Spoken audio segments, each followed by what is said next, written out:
पिछले एपिसोड में हाओ चुन के पास नेचर गॉडेस और लाइट गॉडेस दोनों की पावर आ गई थी और अब इस तरह से वो अपने लाइट स्वॉर्ड का यूज करके अभाव के ऊपर अटैक करने के लिए रेडी हो गया था। जिसके बाद हम देखते हैं कि अभाव भी इसके अटैक को रोकने के लिए अपने डिमोनिक ड्रैगन का यूज करने की कोशिश करता है, लेकिन इसके बाद भी वो हाओ चुन के अटैक को रोकने के लिए कुछ भी नहीं कर पाता और हम देखते हैं कि हाओ चुन ने अपने अटैक से इसके डिमोनिक ड्रैगन को बहुत ही बुरे तरीके से इंजर्ड कर दिया होता है। लेकिन तभी इस बीच हम देखते हैं कि हाओ चुन इसके ऊपर अपने और भी ज्यादा पावर का यूज करने लगा था, जिसके वजह से वो डिमोनिक ड्रैगन इसके पावर को रोकने के लिए कुछ भी नहीं कर पाता। और वहीं दूसरी तरफ हम देखते हैं कि अभाव भी इसमें बहुत बुरे तरीके से इंजर्ड हो गया था, लेकिन इसके बाद वो हाओ चुन के अटैक को ज्यादा समय के लिए नहीं रोक पाता और फिर हम देखते हैं कि वो यहाँ पर बेहोश होने लगा था। लेकिन तभी अचानक से उसे अपने फादर के साथ में किए गए वादे के बारे में याद आने लगता है, क्योंकि यहाँ आने से पहले उसने अपने फादर से कहा था कि फादर आप इसके बारे में बिल्कुल भी चिंता मत करना, क्योंकि अगर गॉड हेड को पाने के लिए मुझे अपने टुकड़े भी करने पड़े तब उसके बाद भी मैं वहाँ से पीछे नहीं हटूंगा। जिसके बाद हम देखते हैं कि इसकी ऐसी बात सुनकर उसका फादर डिमन गॉड भी इस बात से काफी इंप्रेस हो गया था और अभाव ने उससे कहा था कि मैं गॉड हेड को किसी भी तरह से हासिल जरूर करूंगा। अब इसके वजह से हम देखते हैं कि इसके बारे में याद करके अभाव काफी गुस्सा हो जाता है और वो अपने आप को आजाद कराते हुए कहता है कि heaven defying demonic dragon clan किसी भी तरह से हार नहीं सकता। अब इतनी बात कहने के बाद हम देखते हैं कि उसने तुरंत ही अपने हार्ट को अपने अंदर से बाहर निकाल लिया था, क्योंकि वो इसे सेक्रीफाइस करके डिमन गॉड को यहाँ पर आने के लिए मजबूर करना चाहता था। अब इतनी बात कहने के बाद हम देखते हैं कि वो तुरंत ही अपने हार्ट को यहाँ पर सेक्रीफाइस कर देता है, जिसके वजह से अब यहाँ पर एक बहुत ही पावरफुल डिमोनिक एनर्जी आने लगी थी और इसे देखते ही वे सभी अपने अपने सिल का यूज करके इसके पावर से बचने के लिए कोशिश करने लगे थे। लेकिन वहीं दूसरी तरफ हम देखते हैं कि अभाव की बॉडी अब वहाँ से नीचे गिर गई थी और अब इसके कुछ देर के बाद वह पावर फिर से शांत हो जाती है। लेकिन अब इसके वजह से हम देखते हैं कि हाओ चुन के साथी भी काफी परेशान होने लगे थे और इनमें से किसी को भी समझ में नहीं आ रहा था कि अचानक से यहाँ पर क्या हुआ। तभी इसी वक्त हम देखते हैं कि यहाँ पर इनको फिर से कोई पावर फील होने लगती है, लेकिन अभी भी वे इसके बारे में कुछ नहीं समझ पाए थे और तभी अचानक से हम देखते हैं कि इस पूरी जगह में क्रैक आने लगता है। अब इसके वजह से हम देखते हैं कि वे सभी पूरी तरह से हैरान हो गए थे और कहने लगते हैं कि आखिरकार अचानक से यहाँ पर क्या होने लगा। तभी इसी बीच हम देखते हैं कि फैंटेसी पैराडाइज का बैरियर भी टूट जाता है और फिर इनको पता चलता है कि अब तो खुद डिमन गॉड भी यहाँ पर आ गया है। जिसके बाद हम देखते हैं कि इसके बारे में जानकर वे सभी काफी परेशान हो गए थे और इनमें से किसी को भी समझ में नहीं आ रहा था कि अब उनको इसके बारे में क्या करना चाहिए। वहीं दूसरी तरफ हम देखते हैं कि खुद हाओ चुन भी डिमन गॉड को यहाँ पर देख पूरी तरह से हैरान हो गया था और फिर कहने लगता है कि अभाव ने तो यहाँ पर अपने हार्ट को इसलिए सेक्रीफाइस किया था ताकि इस तरह से वो खुद डिमन गॉड को यहाँ पर आने के लिए मजबूर कर सके। अब इसके वजह से हम देखते हैं कि वे सभी इसके सामने बहुत बुरे तरीके से फंस गए थे और इनमें से किसी को भी इस बात का कोई अंदाजा नहीं होता कि डिमन गॉड अब इनके साथ में क्या करेगा। तभी इसी बीच हम देखते हैं कि डिमन गॉड की नजर अभाव उसके साथियों के बॉडी के ऊपर जाती है, जिनको ऐसे कंडीशन में देख वह पूरी तरह से निराश हो गया था और फिर कहने लगता है कि इसका रिजल्ट तो मैंने जैसा सोचा था उससे भी बहुत ज्यादा बुरा हुआ है। अब इतनी बात करने के बाद हम देखते हैं कि वो इनके बॉडी को उठा लेता है और अभाव के बॉडी के ऐसे कंडीशन को देख वो कहता है कि तुमने तो मुझे पूरी तरह से निराश कर दिया। इसके बाद हम देखते हैं कि उसने इनके बॉडी को अपने पास में रख लिया था और फिर वो हाओ चुन की तरफ देखते हुए कहता है कि यहाँ पर तो सच में बहुत सारे सरप्राइजेज हैं, क्योंकि मैंने कभी भी ऐसा उम्मीद नहीं किया था कि तुम अभाव को ऐसा करने के लिए भी मजबूर कर दोगे। लेकिन इसी के साथ हम देखते हैं कि डिमन गॉड इस बात से गुस्सा भी हो गया था और फिर वो तुरंत यहाँ पर अपने पावर का यूज भी करने लगता है। अब इसके वजह से हम देखते हैं कि यह पूरी जगह टूटने लगी थी और इसके अलावा डिमन गॉड के प्रेशर के सामने हाओ चुन के साथी भी कुछ नहीं कर पा रहे होते हैं। लेकिन वही दूसरी तरफ हम देखते हैं कि सैर को ऐसे कंडीशन में देख हाओ चुन भी डिमन गॉड के ऊपर गुस्सा हो गया था और फिर वो तुरंत इसके साथ में फाइट करने के लिए रेडी भी हो जाता है। जिसके बाद हम देखते हैं कि नेचर गॉडेस और लाइट गॉडेस भी अपने पावर का यूज करके हाओ चुन की मदद करने के लिए रेडी हो गए थे ताकि इस तरह से वो यहाँ पर डिमन एम्परर के पावर का सामना कर सके। अब इस तरह से हम देखते हैं कि हाओ चुन भी इनके पावर का यूज करते हुए सीधे डिमन एम्परर के ऊपर अटैक करने के लिए चला गया था। लेकिन वहीं दूसरी तरफ हम देखते हैं कि डिमन एम्परर को तो इसके बारे में कोई भी चिंता नहीं होती और इसे देखो कहने लगता है कि मेरे पास में तो मिलियन से भी ज्यादा की स्पिरिचुअल पावर है, लेकिन क्या इसके बाद भी तुम्हें लगता है कि तुम डिवाइन पावर का यूज करके मेरा सामना कर पाओगे।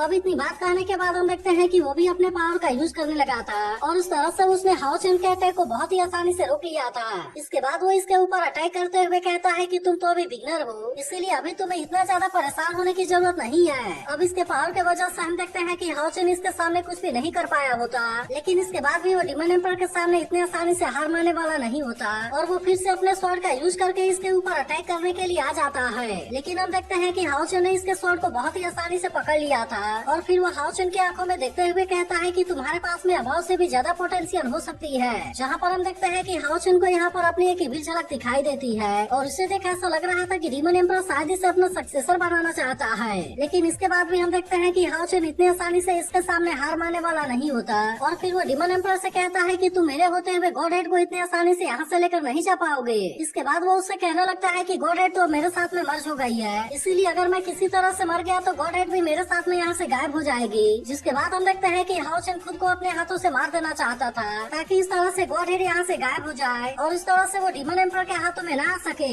लेकिन तभी इसी वक्त हम देखते हैं कि डीमन एम्पर ने उसे ऐसा करने से रोक दिया था और अब इस तरह से वो अपने पावर का यूज करके इसे धक्का देकर पीछे कर देता है। अब इसके वजह से हम देखते हैं कि डीमन एम्पर को भी समझ में नहीं आ रहा था कि उसे इसके बारे में क्या करना चाहिए और फिर वो याद करने लगता है स्टार डीमन गॉड ने कहा था कि हम डिविनिटी को हासिल कर पाएंगे या नहीं कर पाएंगे, या पूरी तरह से असल में आपके ऊपर है। तब इसके बारे में याद करके डीमन एम्पर कहने लगता है कि मैं भी इसके बारे में जानता हूँ और फिर वो हाओ चेन से कहता है कि तुम अभी इसी तरह से ग्रो होते रहो, क्योंकि मुझे ऐसा लगता है कि तुम अभी भी बहुत ज्यादा इमेच्योर हो और जब अगली बार हमारी मुलाकात होगी तो गॉड हेड और तुम मेरे हो जाओगे। अब इतनी बात कहने के बाद हम देखते हैं कि डीमन एम्पर यहाँ से गायब हो गया था। तभी इसी बीच हम देखते हैं कि उसके यहाँ से जाते ही फैंटेसी पैराडाइज का सीन पूरी तरह से चेंज होने लगा था और इसी के साथ अब नेचर गॉडेस और लाइट गॉडेस भी यहाँ से गायब हो गए थे। अब इसके वजह से हम देखते हैं कि फैंटेसी पैराडाइज के सारे क्रिएचर भी बहुत ज्यादा खुश हो गए थे और वे सभी एक साथ में हाओ चेन की तरफ ही देखने लगे थे। वहीं दूसरी तरफ हम देखते हैं कि एयर ड्रैगन के ऊपर से भी वह स्पेल गायब हो गया था, जिसके वजह से इसके तुरंत बाद वह भी होश में आ जाता है और फिर वो भी यहाँ पर आते हुए कहता है कि सभी क्रिएचर मेरे ऑर्डर को ध्यान से सुने, क्योंकि हमें दो गॉड के मैसेंजर को यहाँ पर कांग्रेचुलेशन कर रहा है जिसने की अपनी जान की बाजी लगाकर फैंटेसी पैराडाइज को तबाह होने से बचा लिया।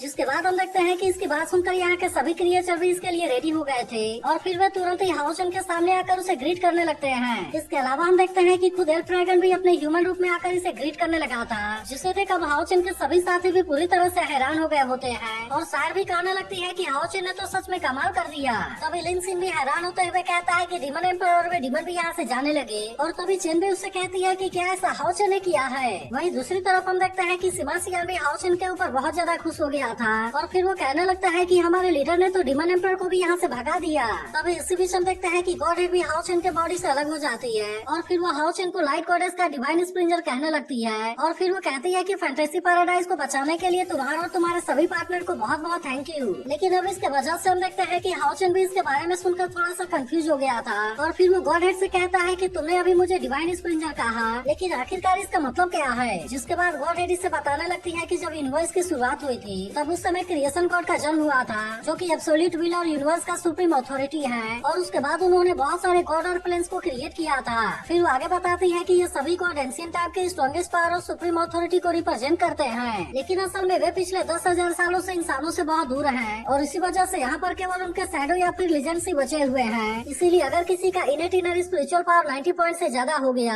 तब इस तरह से ऐसे कंडीशन में उसे गॉड के द्वारा फेवर किया जाता है और ऐसा उम्मीद होता है कि वो डिवाइन स्क्रॉल से अवेकनिंग हुआ हो। इसीलिए वो उससे कहती है कि अगर तुमने डिवाइन स्क्रॉल के अवेकनिंग को कंप्लीट कर लिया तब इस तरह से इसका मतलब होगा कि खुद गॉड ने तुम्हें फेवर दिया है और अब इस तरह से तुम गॉड के सक्सेसर बनने के लिए चूज किए गए हो। जिसके बाद हम देखते हैं कि इसके बारे में सुनकर हाओ चेन के सभी साथी भी इस बात से पूरी तरह हैरान हो गए थे और फिर गॉड हेड हाओ चेन से कहती है कि मैंने इसी वजह से तुम्हें फैंटेसी पैराडाइज को प्रोटेक्ट करने के लिए चूज किया था। तब इसके बारे में सुनते ही लिन सिन कहने लगता है कि यह तो सच में बहुत ही अमेजिंग है और हमारे लीडर तो सच में गॉड के द्वारा चूज किए गए हैं। लेकिन तभी गॉड हेड सार के तरफ देखते हुए कहती है कि इसके पास में भी मैजिकल फिजिक है और अब असल में वह भी अवेकनिंग से ज्यादा दूर नहीं है। तो अब इसका अगला पार्ट भी कुछ देर में पिछले पार्ट में गॉड हेड ने बताया था कि सार भी अवेकनिंग से ज्यादा दूर नहीं है। जिसके बाद हम देखते हैं कि इसके बारे में सुनते ही वे सभी पूरी तरह से हैरान हो गए थे और वे कहने लगते हैं कि हमारी टीम में तो गॉड के 2 सक्सेसर हैं। वहीं दूसरी तरफ हम देखते हैं कि लिन सिन भी इसके बारे में जानने के लिए काफी एक्साइटेड हो गया था और वो गॉड हेड से पूछता है कि डिवाइन स्क्रॉल के अवेकनिंग के बाद क्या क्या फायदा होगा।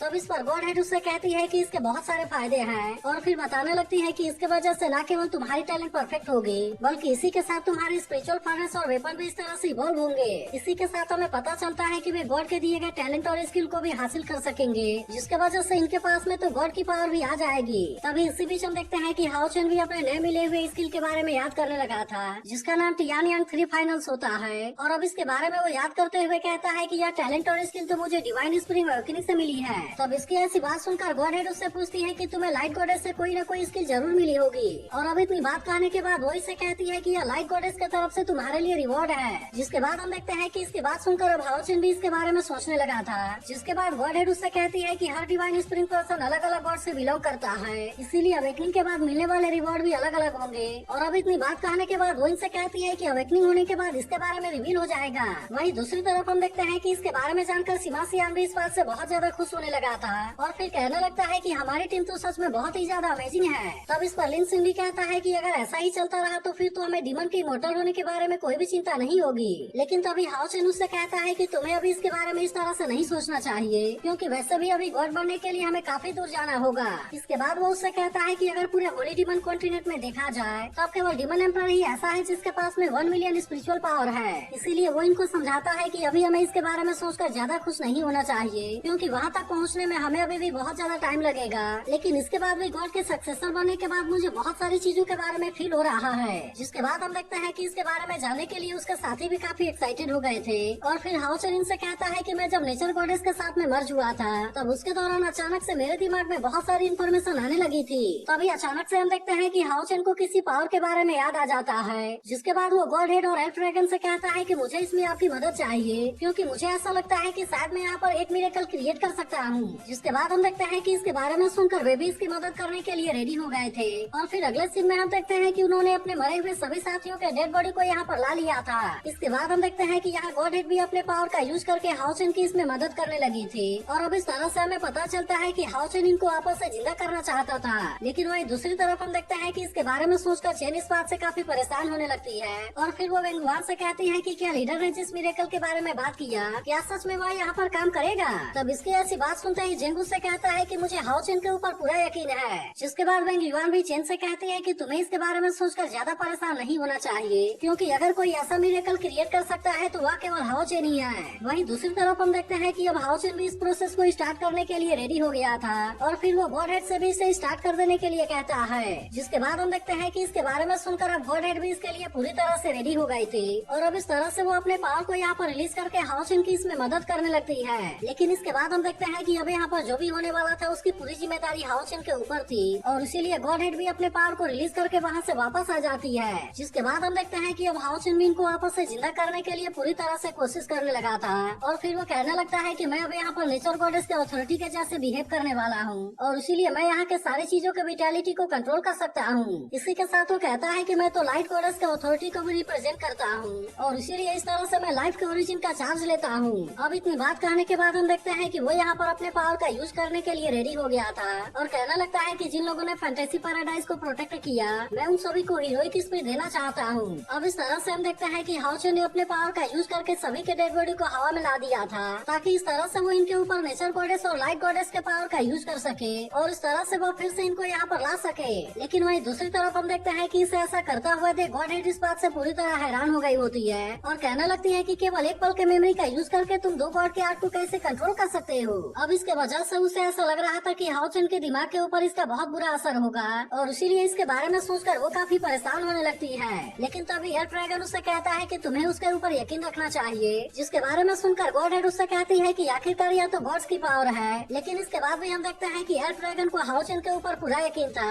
और फिर वो कहने लगता है कि यहाँ पर उसने जो कुछ भी किया है क्या वो किसी गॉड से कम है। वहीं दूसरी तरफ हम देखते हैं कि हाओचन भी इसके बारे में याद करके किसी तरह से इस आर्ट का यूज कर रहा था ताकि इस तरह से वो अपने मारे गए सभी साथियों को जिंदा कर सके। लेकिन इसके बाद भी हम देखते हैं कि ऐसा कर पाना इतना आसान नहीं होता, जिसके वजह से अब उसके बाकी साथियों को भी इसके बारे में चिंता होने लगी थी और वे भी किसी तरह से यहाँ पर मारे गए सभी लोगों को जिंदा होते हुए देखना चाहते थे। तभी इसी बीच हम देखते हैं कि हाओचन डूजी के साथ में बिताए हुए पलों के बारे में याद करने लगता है और कहने लगता है कि तुम मुझे मोस्ट टचिंग आई को याद दिलाते हो और इसीलिए मैं उम्मीद करता हूँ कि जब तुम हंस रहे थे तो उनके पलों के बारे में तुम्हें याद हो। अब इस तरह से हम देखते हैं कि वो इनके साथ में यहाँ के बहुत सारी चीजों के बारे में बात करने लगा था और फिर कहने लगता है कि यहाँ की हवा भी बहुत कूल है और जब ये तुम्हारे फेस के ऊपर जाते हैं तो वह भी कूल हो जाते हैं। इसके बाद अगले सीन में हम देखते हैं कि इनके सभी मरे हुए साथी एक जगह पर होते हैं जहाँ पर हाओचन अभी भी इनके बारे में बहुत तरह की बातें कर रहा था। फिर वो कहने लगता है कि प्लम फ्रूट बहुत ही स्वीट होते हैं और तभी इसी बीच हम देखते हैं कि एक लड़का डूजी को भी एक एप्पल खाने के लिए देता है। लेकिन वहीं दूसरी तरफ हम देखते हैं कि इनके डेड बॉडी के अंदर अभी भी कोई हलचल नहीं हो रही थी, जिसे देख चिन परेशान होते हुए कहने लगती है कि यह तो अभी भी काम नहीं कर रहा।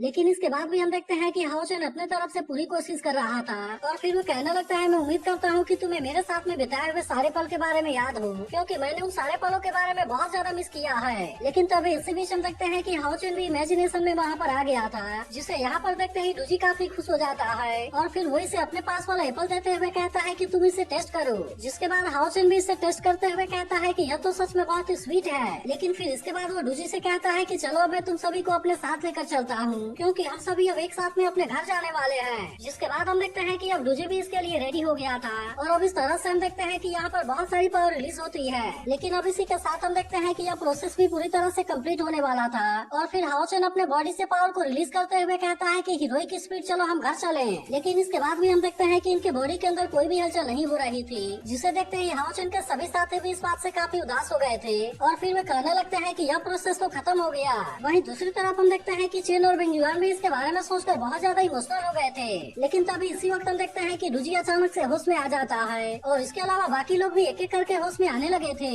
जिसके बाद हम देखते हैं कि इस बात से वे सभी काफी खुश हो गए थे और फिर हाओचुन भी कहता है कि यह तो सक्सेसफुल हो गया। वहीं दूसरी तरफ हम देखते हैं कि एट ड्रैगन और गॉड हेड भी इस बात से काफी खुश हो गए थे और वे भी कहने लगते हैं कि हाओचुन ने तो ऐसा कर दिखाया। लेकिन वहीं उधर डूजी और बाकी लोगों को कुछ भी समझ में नहीं आ रहा था कि आखिरकार उनके साथ में यहाँ पर क्या हो रहा है और फिर वे कहने लगते हैं कि हम तो डिमन के हाथों मारे गए थे और इसी वजह से उनको ऐसा लगने लगता है कि कहीं वे हेल के अंदर तो नहीं आ गए हैं। लेकिन तभी हाओचुन इनसे बताता है कि नहीं, यह फैंटेसी पैराडाइज है। जिसके बाद हम देखते हैं कि इसके बारे में जानकर वे सभी भी इस बात से काफी खुश हो गए थे और फिर हाओचुन इन सभी का यहाँ पर वेलकम करता है। जिसके बाद हम देखते हैं कि वे भी अब हाओचुन से बहुत ज्यादा खुश हो गए थे और फिर वे खुश होते हुए बार बार हाओचुन को हवा में उछालने लगते हैं। तो अगर